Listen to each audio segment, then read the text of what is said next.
নমস্কাৰ সকলোকে আশা কৰোঁ আপোনালোক সকলো ভালে কুশলে আছে পৰিৱেশবোৰ কেনেকুৱা দেখিছে আপোনালোকে লাহে লাহে ঠাণ্ডা নামি আহিছে কৰবাত অকণমান বৰষুণো কিনকিনাইছে বৰষুণ পৰিছে তাৰ মানে ঠাণ্ডা আৰু আহিব আমি এঠাইত বহি আছোঁ আমি যেনেকৈ প্ৰধানমন্ত্ৰী নৰেন্দ্ৰ মোদী ডাঙৰীয়া প্ৰধানমন্ত্ৰী হোৱাৰ সময়ত যিটো বিষয় খুব চৰ্চা হৈছিলে যে চাই পে চৰ্চা আজিও আমি ইয়াত এঠাইত বহিছোঁ আৰু আমি চাই পে চৰ্চা কৰিছোঁ আমাৰ লগত কোন কোন আছে চাওক নমস্কাৰ বুলি কৈছে কোনে আমাৰ চিনি পাইছেনে কাঞ্চন দেৱনাথ নমস্কাৰ কৈ দিয়ক ডন বৰদলৈ আৰু কৃষ্ণ ৰাজবংশী আৰু আছে কোনোবা ইফাল সিফাল ঘূৰি ফুৰিছে আমি চাহো খাম কথাও পাতিম আপোনালোকৰ কথাবোৰ উত্তৰ দিম আৰু তেওঁলোকেও কিবা কিবি আপোনালোকৰ মাজে মাজে কৈ থাকিব এতিয়া মূল কথাটো হ'ল এই মুহূৰ্তত কিছুদিন আগৰ পৰা আমাৰ মাজত এটা খবৰ আছিলে যে বাংলাদেশৰ পৰা ইছলামিক সাহিত্য প্ৰচাৰ প্ৰসাৰ কৰিবলৈ বা ইছলামিক চিন্তা প্ৰচাৰ প্ৰসাৰ কৰিবলৈ অসম গ্ৰন্থমেলালৈ যি গ্ৰন্থমেলা এইবাৰ খানাপাৰাত হ'ব আপোনালোকে জানি ভাল পাব 27 ডিচেম্বৰৰ পৰা এইবাৰ গ্ৰন্থমেলা হ'ব আৰু আগতে গুৱাহাটীৰ চানমাৰীৰ খেলপথাৰত অসম গ্ৰন্থমেলা হৈছিলে আৰু এইবাৰ সেই গ্ৰন্থমেলা হ'ব খানাপাৰাৰ খেলপথাৰত আৰু এক সূত্ৰই আমাক জনাইছিলে যে বাংলাদেশৰ পৰা এইবাৰো আগতো আহিছিলে বাংলাদেশৰ পৰা বিভিন্ন ধৰণৰ প্ৰকাশক গ্ৰন্থ বিক্ৰেতা আহিছিলে কিন্তু আমি তেতিয়া ইমান বস্তুবোৰ মন কৰা নাছিলোঁ তেওঁলোকৰ মূলতঃ কিছুমান বাংলা সাহিত্যৰ কিতাপ পত্ৰ থকাৰ উপৰিও মূলতঃ তেওঁলোকৰ ইছলামিক চিন্তাৰ কিছুমান কিতাপ লৈ তেওঁলোকে ইয়াত আহে আমাৰ নৱপ্ৰজন্মৰ মানুহৰ মাজত ল'ৰা ছোৱালীখিনিৰ মাজত আমাৰ যুৱ প্ৰজন্মৰ মাজত সেই ইছলামিক চিন্তাবোৰ সোমোৱাই আৰু বাংলাদেশৰ ইছলামিক চিন্তা মানে আমাৰ এই লেতেৰা দুৰ্গন্ধময় যিবোৰ মৌলানা মুফতিৰ চিন্তা যিবোৰ আমি কওঁ যিবোৰৰ পৰা আমি অসমৰ মুছলমান সমাজখনো নষ্ট হৈছে এই বাংলাদেশী মূলৰ মৌলানা মুফতিসকলৰ কাৰণেই বা বাংলাদেশৰ পৰা অহা সেই মৌলানা মুফতিসকলৰ সান্নিধ্য পোৱাৰ কাৰণেই অসমৰ মুছলমান সমাজত নষ্ট হৈছে দুৰ্গন্ধময় হৈছে গতিকে তেওঁলোকৰ দ্বাৰা সেই কিতাপ পত্ৰবোৰ আনি তাৰমানে অসমৰ মুছলমান সমাজক তেওঁলোকে আৰু নষ্ট কৰিব খোজে অসমৰ সমাজখন আৰু লেতেৰা কৰিব খোজে গতিকে যেতিয়া আমি খবৰ পালোঁ আমি নিশ্চিত কৰিলোঁ আৰু বাংলাদেশত যি ধৰণে তেওঁলোকে আসুৰিক প্ৰবৃত্তি দেখুৱাই আছে মানুহ হোৱাৰ পৰিৱৰ্তে তেওঁলোকে অসুৰ দানৱ হোৱাৰ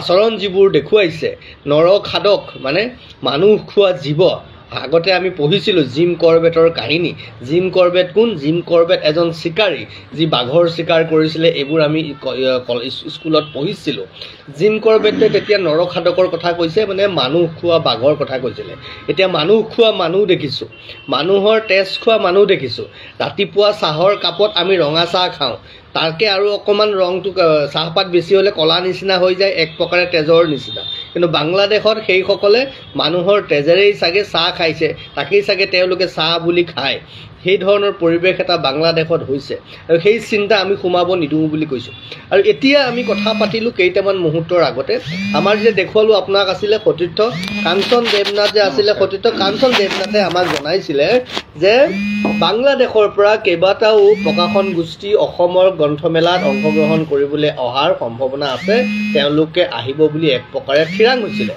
তেতিয়া আমি বিষয়টো চিন্তা চৰ্চা কৰিলোঁ যে বাংলাদেশৰ পৰা অহা কোনো কাৰণতে কোনো ধৰণৰ প্ৰকাশন গোষ্ঠীক আমি ইয়াত অংশগ্ৰহণ কৰিবলৈ নিদিওঁ আৰু সেই কথাটো লৈ আমি এই কেইটামান মুহূৰ্তৰ আগত অসম প্ৰকাশন পৰিষদৰ সচিব মাননীয় প্ৰমোদ কলিতা ডাঙৰীয়াৰ লগত ফোনতে কথা পাতিলোঁ আমি এখন সংবাদমেল আয়োজন কৰাৰ কথাও আছিলে কিন্তু যিহেতু কিতাপৰ কথা সাহিত্যৰ কথা নহয় আমাৰ নিজৰ সভ্যতা সংস্কৃতিৰ কথা গতিকে আমাৰ যিহেতু আমি জানো বুজো চিনি পাওঁ মানুহ কেইজনক কোন আছে দায়িত্বত আমি ধৰিব পাৰোঁ বা আমাৰ লগত ব্যক্তিগত সম্পৰ্ক আছে সেইকাৰণে প্ৰমোদ কলিতা ডাঙৰীয়াৰ লগত আমি ফোনতে কথা পাতিলোঁ কথা বতৰা পাতি এইটো নিশ্চিত হ'লোঁ প্ৰমোদ কলিতা ডাঙৰীয়াই আমাক কৈছে যে কোনো ধৰণৰ বাংলাদেশৰ কিতাপ বিক্ৰেতা বা বাংলাদেশৰ প্ৰকাশক ইয়ালৈ নাহে ইয়াত তেওঁলোকে গ্ৰন্থমেলাত তেওঁলোকে অংশগ্ৰহণ নকৰে কথাটো জানি আমি ভাল পালোঁ আমি সুখী হ'লোঁ আমি অসম প্ৰকাশন পৰিষদক ধন্যবাদ জ্ঞাপন কৰিছোঁ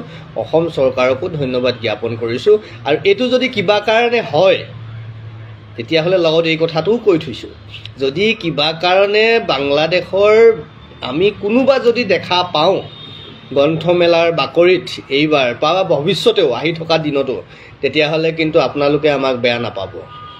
এই কথাটো আমি এই এনেকৈ কৈছোঁ, তেনেকৈ হয় হয় আমি নিশ্চিতভাৱে এই বিষয়টো লৈ কিনে সত্যৰঞ্জন বৰা ডাঙৰীয়াক মোৰ ফালৰ পৰা ব্যক্তিগত ফালৰ পৰা তেখেতক ধন্যবাদ জ্ঞাপন কৰিছোঁ। লগতে অসমবাসী ৰাইজক আমি জনাব বিচাৰিছোঁ যে আপোনালোকে ইতিমধ্যে দেখা পাইছে বিভিন্ন বুক ফায়াৰৰ নামত একাংশ বাংলাদেশৰ মৌলবীয়ে বা মৌলানাসকলে বিভিন্ন গ্ৰন্থ ইয়াতে বিপণীত বিভিন্ন আমাৰ নৱপ্ৰজন্মৰ মাজত যি আজান ফকীৰত দেশ, শংকৰ আজানত দেশ, এই ধৰণৰ মানে কিছু কিতাপ বা আমাৰ হিন্দুত্ব পাঠদানখিনি নষ্ট কৰাৰ কাৰণে যি ষড়যন্ত্ৰ ৰচিছে, আমি যোৱা বছৰৰ পৰাই আমি মানে সজাগ সচেতন হৈ আছিলোঁ। এইবেলি আমি সত্যৰঞ্জন বৰা ডাঙৰীয়াৰ লগত আমি এই বিষয়ে আলোচনা কৰিছিলোঁ যে কোনো পৰ্যায়ে হিন্দু সুৰক্ষা সেনা অসমীয়া আৰু কুটুম্ব ৰক্ষা পৰিষদে কোনো পৰ্যায়ে বুক ফায়াৰত বাংলাদেশৰ বিপণী আমি আহিবলৈ নিদিওঁ, যদি আহে আমি প্ৰতিবাদ সাব্যস্ত কৰিবলৈ বাধ্য হ'ম। কিন্তু এই মাত্ৰ আমি খবৰ পালোঁ যে কোনো ধৰণৰ এইবাৰ বাংলাদেশৰ পৰা কোনো বিপণী নাহে ডাঙৰীয়া। গতিকে এইটো হ'ল কথা। এইবাৰ বুলিয়ে নহয়, আহি থকা দিনতো তেওঁলোকে যিহেতু আমাৰ মূল ভেটিত বৰঘৰত তেওঁলোকে নষ্ট কৰিছে, আমাৰ নিজৰ চিন্তা দৰ্শনক নষ্ট কৰিছে। কাৰণ ভাৰতীয় দৰ্শন, সনাতন দৰ্শন কেৱল ভাৰতৰ ভূমিৰ মাজতে সীমাবদ্ধ হৈ থকা নাই, ই বিশ্বব্যাপী জগত কল্যাণকাৰী চিন্তা। সেই জগত কল্যাণকাৰী চিন্তাক যেতিয়া নষ্ট কৰিছে, তদুপৰি তেওঁলোকে নিজে যেতিয়া এই ধৰণে বাংলাদেশত আসুৰিক প্ৰবৃত্তি দেখুৱাইছে, গতিকে বাংলাদেশৰ কোনো বিষয় এনেকুৱা সামাজিক আৰু সাংস্কৃতিক অৰ্থনৈতিক অনুষ্ঠানত অংশগ্ৰহণ কৰিবলৈ আজিৰ পৰা আমি নিদিওঁ, সেই কথাটো আমি এই ভিডিঅ'ৰ মাধ্যমেৰে, ফেচবুকৰ লাইভৰ মাধ্যমেৰে আমি স্পষ্ট কৰি দিছোঁ, মুকলি কৰি দিছোঁ। আৰু কিবা কাৰণে ভুল কমে যদি আমাৰ চকুত পৰে, তেতিয়াহ'লে কৈ থৈছোঁ যি কৰিব লাগে আমি কৰিম, তাত কোনোবাই বেয়া পায়ো লাভ নাই, তেতিয়া কিন্তু আমাক কথা কৈও তেতিয়াহ'লে আমাৰ একো লাভ নহ'ব। এইটো আমাৰ স্পষ্ট কথা। গ্ৰন্থমেলাত কোনো ধৰণৰ বাংলাদেশ মূলৰ গ্ৰন্থ বিক্ৰেতা বা প্ৰকাশকে অংশগ্ৰহণ কৰিব নোৱাৰিব। এতিয়া 2 নম্বৰ কথা, গাহৰি মাংসক লৈ পেলাই সকলোৱে চিঞৰ বাখৰ কৰি আছে যে গো মাংস নিষিদ্ধ কৰাৰ লগে লগে গাহৰি মাংসও নিষিদ্ধ কৰিব লাগে। এটা কথা কওঁ, অসমত তাৰমানে অসমত গাহৰি মাংস কোনে নাখায় সেইটো কথা কওক। মুছলমানৰ কথা বাদ দিয়ক অলপ সময়ৰ কাৰণে, তাৰ বাহিৰে কোনে গাহৰি নাখায়? আহোম, মৰাণ, মটক, নহয় ডিমাচা, কাৰ্বি, কছাৰী, বড়ো, মিচিং, তিৱা, হাজং, ৰাভা, কোনে নাখায় গাহৰি? কোচ, কলিতা, কোনে গাহৰি নাখায় মোক এবাৰ কওক।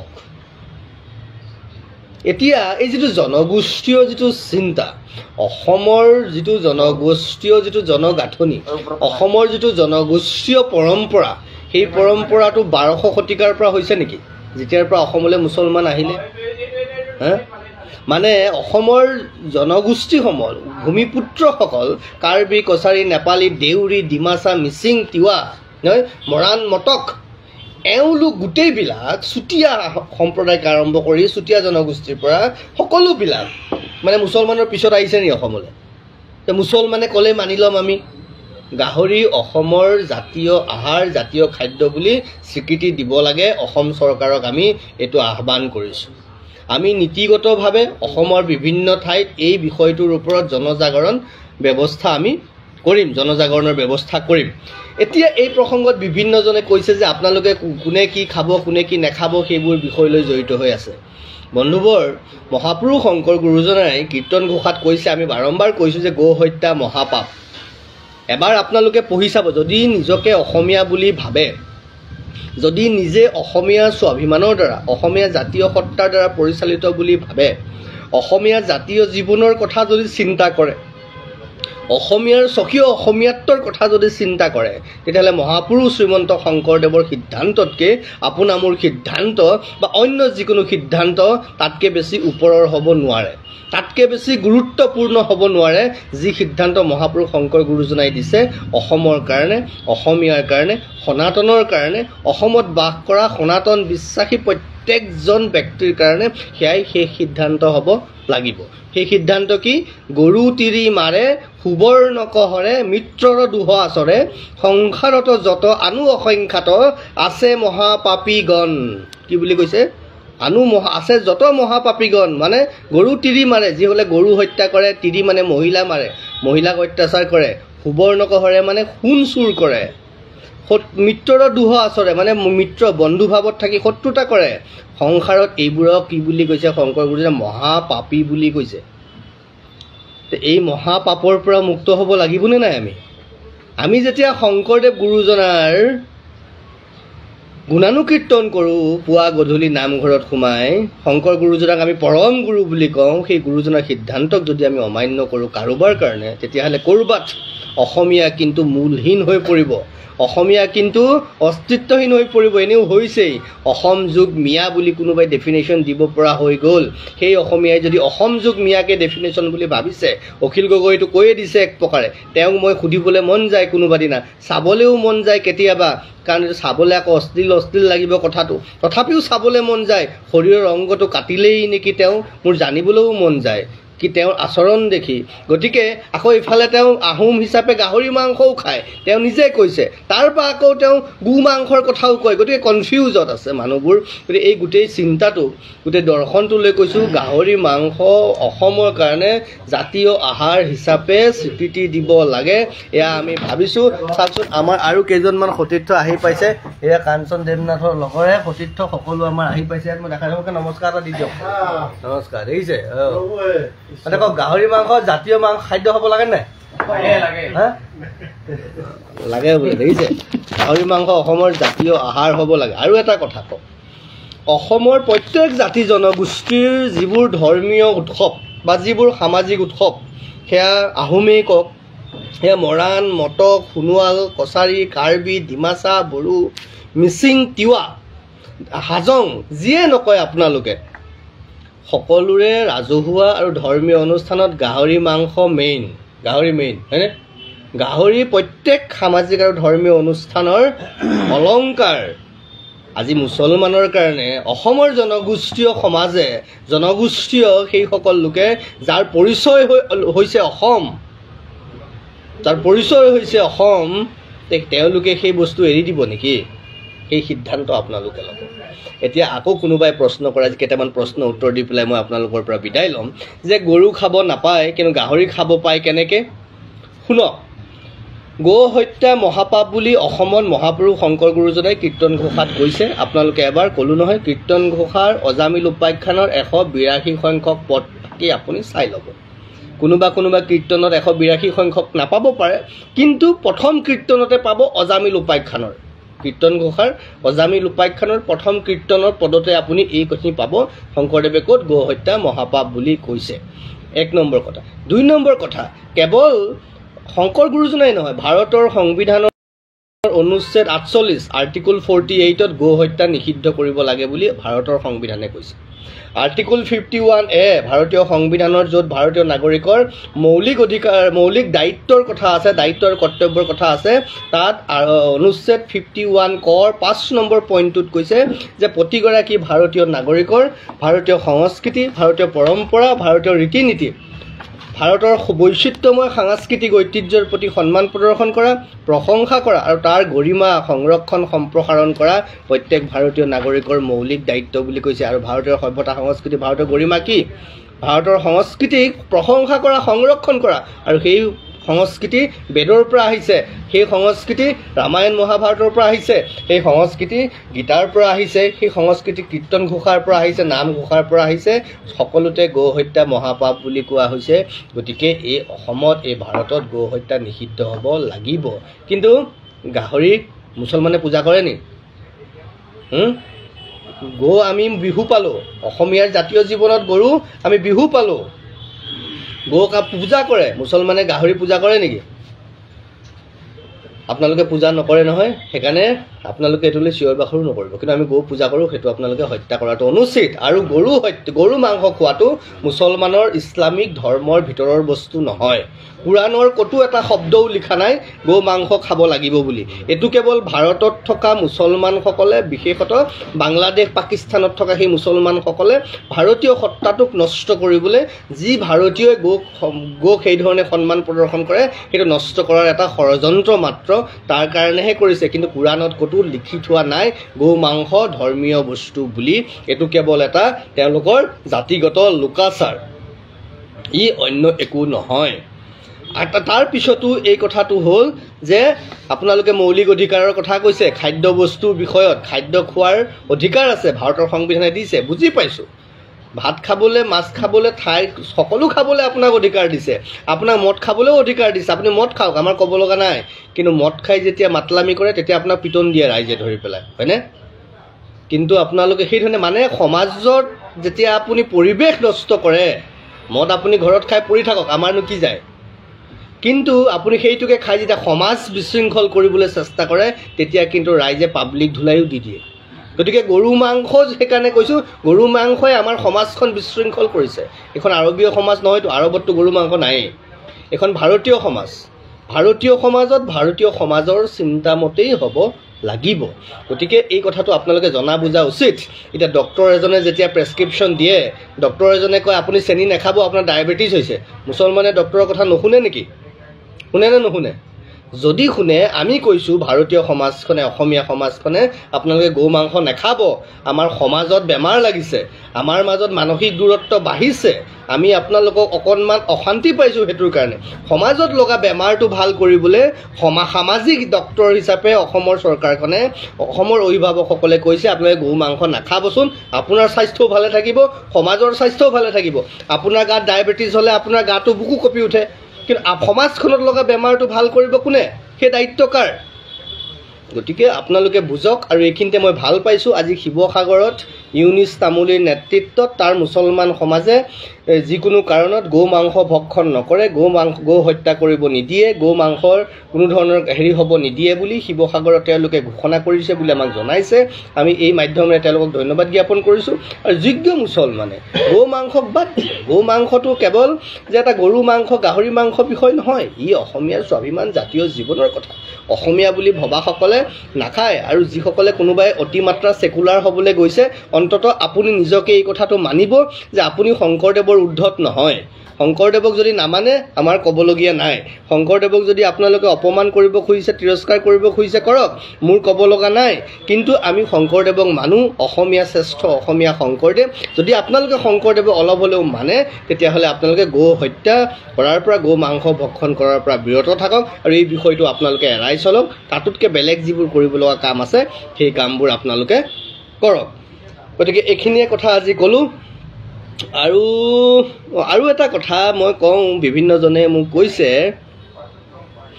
যে ভাতৃত্ববোধ সমন্বয়ৰ কথা আপোনালোকে যেতিয়া মুছলমানে বাৰে বাৰে কয় ভাতৃত্ববোধ সমন্বয়ৰ কথা, যে সেই একেজন ভাতৃয়ে যেতিয়া যিটো জীৱক পূজা কৰে, আৰু সেই আনজন ভাতৃয়ে সেই পূজা কৰাৰ দিনাই, গৰু বিহু দিনাই আমি গৰু বিহু পালন কৰোঁ, আপোনালোকে সেইদিনাই গৰু কাটি মাংস বনাই খায় জুতি লগাই, তেনেকৈ ভাতৃত্ববোধ থাকিব বুলি ভাবে নেকি আপোনালোকে?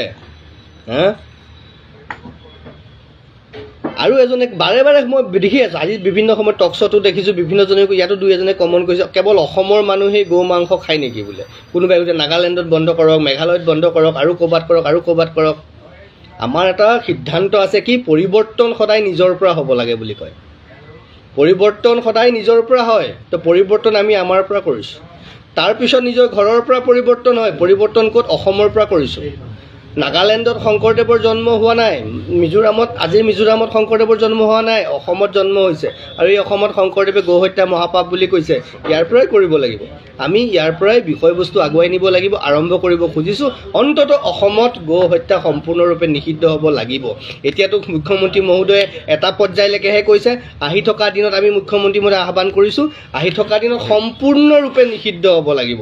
গৌ হত্যা অসমত হ'ব নোৱাৰে কোনো কাৰণতে। লাগিলে যিসকল কৃষকৰ গৰু থাকিব, কি কৰিব তাৰো কাৰণ আছে। ৰাৱাণ্ডাৰ ইতিহাস পঢ়ক, ৰাৱাণ্ডাৰ ইকনমিক, ৰাৱাণ্ডা এখন আফ্ৰিকান কাণ্ট্ৰি, তাত গৰু পুহি কি ধৰণে গোটেই দেশখনৰ অৰ্থনৈতিক বিকাশ হ'ল সেইবোৰ পঢ়িব। মই কিতাপত লিখি থৈছোঁ, বুনিয়াদ নিৰ্মাণ বুলি কিতাপখনত ময়ে লিখি থৈছোঁ গোটেই কথাখিনি, ৰাৱাণ্ডাৰ কথা। গতিকে এই কথাখিনি ক'লোঁ, আৰু আজি বেছি দীঘল নকৰোঁ। কিবা ফালে আহিছে তেওঁলোকৰ লগতো মই কথা পাতিব লাগিব, বাকী কথা পাতিম। সকলো এৰিছোঁ, নমস্কাৰ, ধন্যবাদ। আৰু গাহৰি জাতীয় খাদ্য হিচাপে অসমৰ ঘোষণা হ'ব। মাংস গাহৰি খাদ্য আমাৰ সকলোৰে। এটা সময়ত মই অকলে 1 কেজি গাহৰি খাইছিলোঁ, এতিয়া বাৰু নাখাওঁ, এইটো বেলেগ কথা। গতিকে ফোন এটা আহি আছে বাৰে বাৰে, গুৰুত্বপূৰ্ণ ফোন। কথা পাতিম আকৌ অকণমান দেৰিকৈ হ'লেও, পিছত আকৌ পাতিম। আজিৰ দিনটো কথাখিনি ক'লোঁ, চাই পেলাই জনাব।